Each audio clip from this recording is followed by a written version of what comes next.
High friends, welcome to Yashikar. நம்மளோட சன் டிவியில் ரொம்பவே சூப்பர் ஹிட்டாக சூப்பராக போயிட்டுருக்க ஒரு சீரியல் தான் சிங்கப்பெண்ணே. இதில் நம்மளோட ஆனந்தி வந்து ப்ரெக்னென்ட் அப்படின்னு தெரிஞ்சதுக்கப்புறமா கதையில் ரொம்ப பெரிய ஒரு மாற்றம்.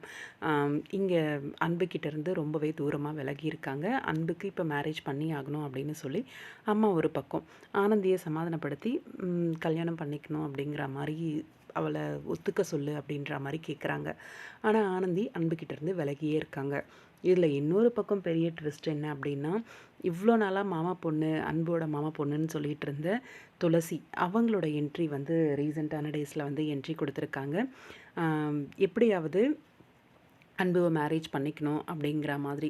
இந்த இடத்துல ஆனந்தியும் வாயை திறந்து உண்மையை வந்து அன்புக்கிட்ட சொல்லலை, என்ன பிரச்சனை போயிட்டுருக்கு அப்படின்ட்டு. ஆனால் அன்புக்கு கோவம் தாங்க முடியல, கையை பிடிச்சி இழுத்து கூட்டிகிட்டு போய் என்ன பிரச்சனைன்னு சொல்லு அப்படின்னு கேட்கும்போது கூட சொல்ல மாட்டேங்கிறாங்க.